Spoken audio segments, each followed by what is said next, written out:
આગળના તાસની અંદર આપણે પાઠ નંબર 5 અને પાઠ નંબર 5 ની અંદર તો કે આપણે ભારતની આઝાદી કઈ રીતે આપવામાં આવી એના વિશેની ચર્ચા કરી. હવે એ પાઠની અંદર આગળ ચર્ચા કરીએ જેમાં એક મોસ્ટ આઈએમપી ટૂંકનોંધ આવે છે અને ટૂંકનોંધનું નામ છે જેને કહેવાય છે સુભાષચંદ્ર બોઝ.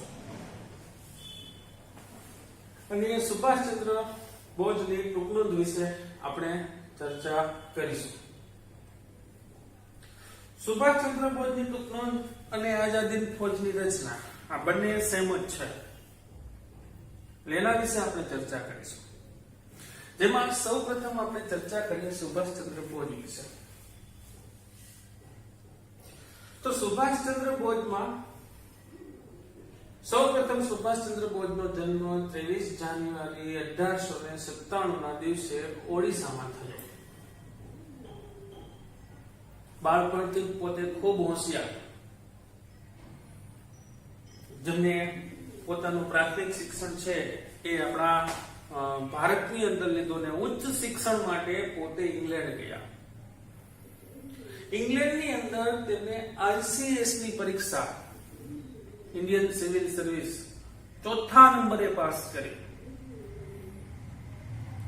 જો એ પોતે ધારે તો સારી એવી અંગ્રેજ સરકારની ઉચ્ચ પગારવાળી નોકરી કરી શકતા હતા અને પોતે પોતાનું જીવન ખૂબ જાહો જલાલીની અંદર પસાર કરી શકાત.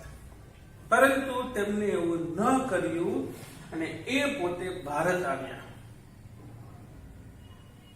ભારત આવી અને પોતે છે એ કોંગ્રેસ પક્ષની અંદર જોડાયા.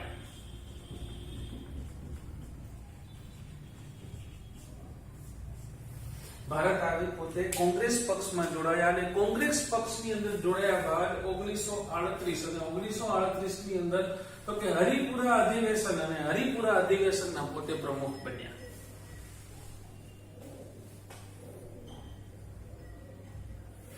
હરિપુરા અધિવેશનના પ્રમુખ બન્યા.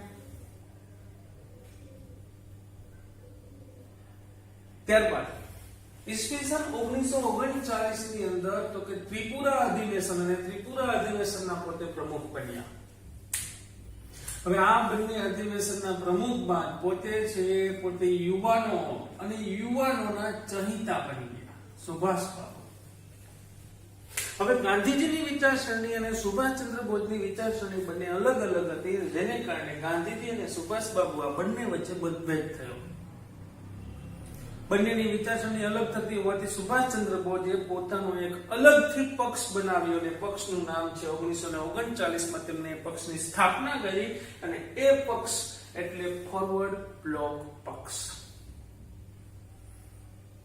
સરસ મજાનો એક નવો પક્ષ તૈયાર કર્યો અને આ પક્ષ છે એ અંગ્રેજો વિરુદ્ધ કાર્ય કરતો હતો.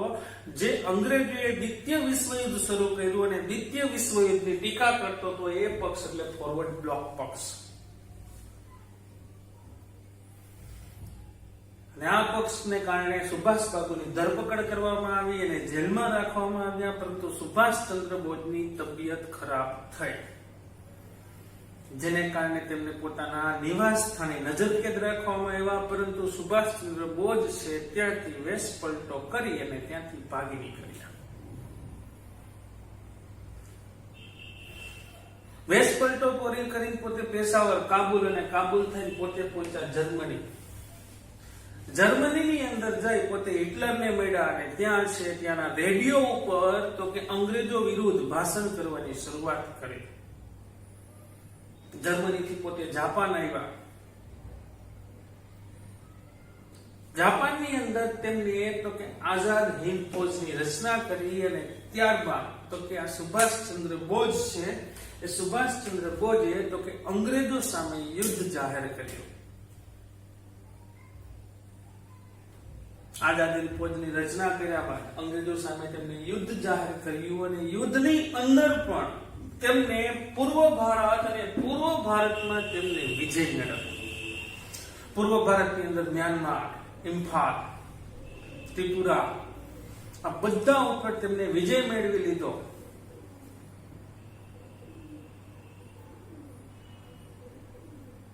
વિજય મેળવ્યા પછી જ્યારે પોતાનું યુદ્ધ ચાલતું હતું ત્યારે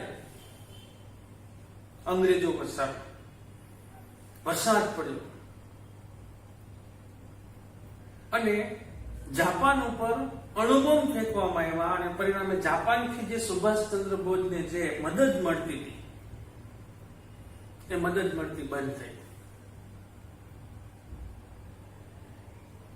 અને ત્યારે સુભાષચંદ્ર બોઝ છે સુભાષચંદ્ર બોઝની આઝાદી ફોજ વિખેરાઈ ગઈ અને સુભાષચંદ્ર બોઝ છે પોતે તો કે ફોર્મેસા ટાપુ ઉપરથી જ્યારે પોતે નીકળ્યા ત્યારે વિમાન અકસ્માતની અંદર તેમનું અવસાન થયું 18 ઓગસ્ટ 1945 ના દિવસે. સુભાષચંદ્ર બોઝ છે સુભાષચંદ્ર બોઝે ઘણા બધા સૂત્રો પણ આપ્યા છે મિત્રો. ચલો દિલ્હી, तुम मुझे खून दो मैं तुम्हें आजादी दूंगा અને સુભાષચંદ્ર બોઝનું ગુલામનું નામ છે નેતાજી અને એ નામ પડ્યું જ્યારે તેમને આઝાદી ફોજ અને આઝાદી ફોજનું જ્યારે સુકાન સંભાળ્યું એ વખતે તો કે સુભાષચંદ્ર બોઝનું નામ રાખવામાં આવ્યું નેતાજી. તો મિત્રો આવા એક સરસ મજાના વીર બહાદુર નેતા એટલે આપણા સુભાષચંદ્ર બોઝ. પરીક્ષાની અંદર 4 ગુણમાં પ્રશ્ન પૂછાઈ શકે છે અને પ્રશ્ન આ રીતે આવે છે મિત્રો કે સુભાષચંદ્ર બોઝનો પરિચય આપો અથવા ટૂંકનો લખો સુભાષચંદ્ર બોઝ અથવા તો આઝાદ હિંદ ફૌજની રચનામાં સુભાષચંદ્ર બોઝની કામગીરી સમજાવો. અલગ અલગ રીતે પ્રશ્ન પૂછાઈ શકે.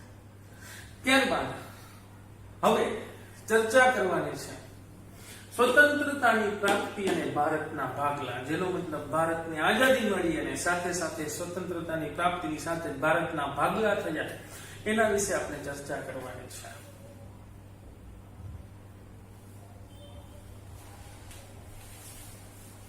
ઇંગ્લેન્ડના નવા વડાપ્રધાન આવ્યા. વડાપ્રધાન હતા ચર્ચિલ, એની જગ્યાએ નવા વડાપ્રધાનની નિમણૂક થઈ અને એ વડાપ્રધાન એટલે તેનું નામ છે એટલી. ઇંગ્લેન્ડના નવા વડાપ્રધાન આવ્યા અને તેમણે ભારતની પરિસ્થિતિનો અભ્યાસ કર્યો અને ત્યારબાદ એને જાહેરાત કરી જૂન 1948 સુધીમાં મોડામાં મોડું જૂન 1948 સુધીમાં તો કે ભારતને પોતાનો સંપૂર્ણ વહીવટ ભારતને સોંપી દેશે. જે ભારતનો વહીવટ અંગ્રેજો પાસે હતો એ વહીવટ અમે ભારતને સોંપી દેશું એવી જાહેરાત કરનાર તો કે ઇંગ્લેન્ડના વડાપ્રધાન એટલી અને તેમને આ જાહેરાત કરી.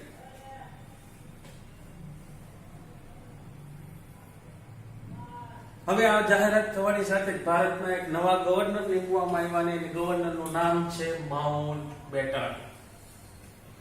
માઉન્ટ બેટન જ્યારે ભારતમાં આવે છે ત્યારે ભારતની અંદર તો કે કોમી તોફાન ચાલતું હોય છે અને એ કોમી તોફાન શેને લગતું છે તો કે ભારતની અંદર અલગ પાકિસ્તાનની માંગણી માટે તો કે કોમી તોફાન ચાલતું. હિન્દુ અને મુસ્લિમ આ બંને વચ્ચે ઝઘડાઓ ચાલતા હતા. આ અલગ પાકિસ્તાનની માંગણી વધુ ને વધુ તીવ્ર બનતી ગઈ. એ સમયે ચૂંટણી થઈ, તેમાં હિન્દુ અને મુસ્લિમ આ બંનેને બહુમતી એક સરખી મળી અને પરિણામે તો કે 16 ઓગસ્ટ 1946 ના દિવસે પાકિસ્તાનને અલગ કરવા માટે તો કે સીધા પગલા દિનની ઉજવણી કરી અને એ મુસ્લિમ લોકોએ કરી.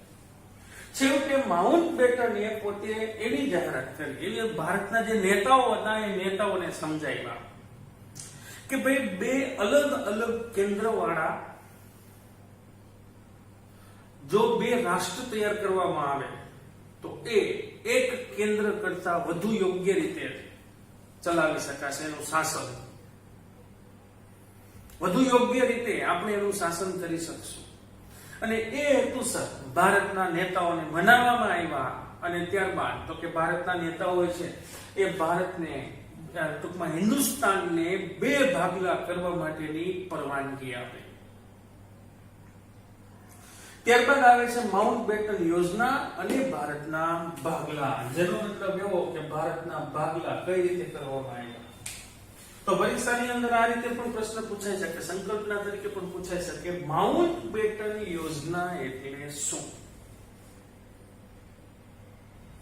તો માઉન્ટ બેટન યોજનાનો મતલબ થશે મિત્રો કે 3 જૂન 1947 ના દિવસે ભારતના ભાગલા પાડતી યોજના જે માઉન્ટ બેટને રજૂ કરી એ યોજનાને કહેવાય છે માઉન્ટ બેટન યોજના. 3 જૂન 1947 ના દિવસે ભારતના ભાગલા પાડતી યોજના માઉન્ટ બેટને રજૂ કરી તેને કહેવાય છે માઉન્ટ બેટન યોજના. અને એ યોજના અનુસાર તો કે એક અખંડ હિન્દુસ્તાન અને આ અખંડ હિન્દુસ્તાનના મિત્રો બે ભાગલા પાડવામાં આવ્યા અને એ બે ભાગલા એટલે એક ભારત અને બીજું પાકિસ્તાન.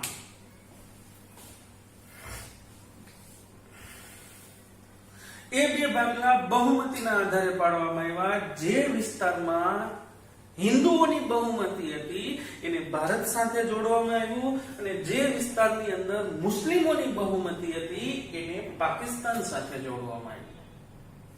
તો આપણું પંજાબ, બંગાળ આ વિસ્તારની અંદર હિન્દુઓની બહુમતી ખૂબ વધારે હતી એટલા માટે તો કે એને ખાસ ભારત સાથે જોડવામાં આવ્યું. બલુચિસ્તાન અને સિંહટ આ બે વિસ્તાર એવા છે જેમાં મુસ્લિમોની બહુમતી વધારે હતી એટલા માટે તો કે તેને પાકિસ્તાન સાથે જોડવામાં આવ્યું. ભારત અને પાકિસ્તાનના નવા ગવર્નર પણ નીમવામાં આવ્યા છે. ભારતના ગવર્નર તરીકે તો કે ચાર્જ લીધું માઉન્ટ બેટને અને પાકિસ્તાનના ગવર્નર તરીકે નિમણૂક કરવામાં આવી મોહમ્મદ અલી જીનાની. પાકિસ્તાનનો નવાબ તરીકે તો કે મોહમ્મદ અલી જીનાની નિમણૂક કરવામાં આવી. પાકિસ્તાનનો અલગ વહીવટ તેમને સોંપી દીધો અને ભારતનો વહીવટ બધો માઉન્ટ બેટનને આપી દીધો. બંનેએ પોતાનું અલગ અલગ બંધારણ બનાવવું એ માટેની મંજૂરી આપવામાં આવી અને આ રીતે તો કે ભારતના બે ભાગલા થયા અને 15 ઓગસ્ટ 1947 ના દિવસે તો કે ભારત છે એ આઝાદ થયો. 14 ઓગસ્ટ 1947 ના દિવસે તો કે મુંબઈની અંદરથી જે ઇંગ્લેન્ડનો જેક હતો એની ઉપરથી તો કે ખાસ ઇંગ્લેન્ડનો રાષ્ટ્રધ્વજ ઉતારી લેવામાં આવ્યો અને સ્વતંત્ર ભારતનો રાષ્ટ્રધ્વજ તો કે ફરકાવવામાં આવ્યો. લોકોમાં ઠેર ઠેર આનંદની લહેરો હતી. વહેલી સવારે રસ્તાઓ સાફ કરી તોરણો બાંધવામાં આવ્યા, સ્કૂલો અને ઘરોને સજાવટ કરવામાં આવી, સરકારી કચેરીઓ સજાવવામાં આવી અને સ્વતંત્રતાના દિવસનો તો કે એક આનંદ ઉઠાવવામાં આવ્યો. અને આ રીતે મિત્રો આપણો ભારત દેશ છે ભારત દેશ આઝાદ થયો. પરંતુ ગાંધીજી છે ગાંધીજીના મનની અંદર હજુ પણ દુઃખ હતું અને એ દુઃખ હતું આ હિન્દુસ્તાનમાંથી ભારત અને પાકિસ્તાન બે ભાગ થયા એનું. તો મિત્રો આ રીતે આપણા ભારત દેશને આઝાદી મળી. હવે ભારતને આઝાદી મળ્યા પછી છતાં પણ ઘણી બધી સમસ્યાઓ હજી ભારતની અંદર હતી. તો કઈ કઈ સમસ્યાઓ હતી તો આઝાદ ભારતની સમસ્યાઓ વિશે ચર્ચા કરીએ કે ભારતના લશ્કરની વહેંચણી કરવી. લશ્કર કોને કેટલું આપવું પાકિસ્તાન અને ભારતમાં, મિલકત અંગેના પ્રશ્નો, કઈ મિલકત પાકિસ્તાનને આપવી, કેટલી ભારતમાં રાખવી, લેણા દેવાના હિસાબ, નિરાશ્રિતોનો પુનઃ વસવાટ. લેણા દેવાના હિસાબનો મતલબ થશે પાકિસ્તાનને કેટલા પૈસા આપવા, ભારતને કેટલા આપવા. નિરાશ્રિતોનો પુનઃ વસવાટનો મતલબ થશે જે લોકો પાકિસ્તાનની અંદર વસવાટ કરતા હતા એ લોકો ભારતની અંદર આવ્યા તો એ લોકોને ભારતમાં કઈ જગ્યાએ વસવાટ કરવો, એને રોજગારી ક્યાં આપવી એ અંગેનો પ્રશ્નો. તો ત્યારબાદ હતું જાહેર વહીવટના પ્રશ્નો, કારણ કે અત્યાર સુધીનો તમામ વહીવટ અંગ્રેજો કરતા હતા, હજુ ભારત સુધી એ વહીવટ પહોંચ્યો નહોતો. તો એ જગ્યાએ કોઈ કયા વ્યક્તિઓની નિમણૂક કરવી, વહીવટ કઈ રીતે ચલાવવો, કારણ કે બંધારણ અમલમાં નહોતું આવ્યું ત્યારે કોઈ પણ પ્રકારના નિયમો હજુ સુધી બન્યા હતા નહીં. તો એને જાહેર વહીવટના પ્રશ્નો. સરહદ નક્કી કરવાની હતી, ભારત અને પાકિસ્તાન વચ્ચે સરહદ બનાવવાની હતી તો એ સરહદના પ્રશ્નો, કારણ કે બંને દેશ ભેગા હતા એમાંથી છૂટા પડ્યા હતા એટલા માટે. અને ત્યારબાદ કીધું 562 દેશી રજવાડાઓનું એકીકરણ કરવું, કારણ કે આપણો ભારત દેશ છે ને મિત્રો એક સંઘ રાજ્ય છે નાના નાના ઘટક રાજ્યોની મદદથી બનેલો એક સંઘ છે. તો એ 562 દેશી રજવાડાઓનું વિલીનીકરણ કરવાનો પ્રશ્ન અને ત્યારબાદ સૌથી મોટી વિકટ સમસ્યા એ છે ભારતનું બંધારણ કરવું. મિત્રો, આપણા ભારતના જે નેતાઓ છે એ નેતાઓએ ખૂબ કુનેહપૂર્વક આ પ્રશ્નોનું નિરાકરણ લાવવામાં આવ્યું, નિરાશ્રિતોને વસવાટ કરાવી દીધો અને તમામ પ્રકારના પ્રશ્નોનું સોલ્યુશન કરવામાં આવ્યું. અને જેમાં 562 દેશી રજવાડાઓ છે તો એ દેશી રજવાડાઓનું વિલીનીકરણ કરવામાં આવ્યું. અને વિલીનીકરણની અંદર સૌથી જો કોઈ મોટો ફાળો આપનાર વ્યક્તિ હોય તો એ છે આપણા લોખંડી પુરુષ સરદાર વલ્લભભાઈ પટેલ. અને તેમને ભારતના આ 562 દેશી રજવાડાઓ અને દેશી રજવાડાઓનું વિલીનીકરણ કર્યું અને ભારતને એક દેશ બનાવ્યો. તો મિત્રો, આ રીતે આપણા ભારતને આઝાદી મળી અને આ રીતે આપણા ભારતના ભાગલા થયા અને ભારતનો વહીવટ ભારતને સોંપવામાં આવ્યો. તો મિત્રો, આ ચર્ચા કરી ભારતના આઝાદી તરફ પ્રયાણ વિશે. હવે જ્યારે આગળના પીરિયડમાં મળશું ત્યારે આગળના ટોપિકો વિશે ચર્ચા કરશું. ત્યાં સુધી અસ્તુ.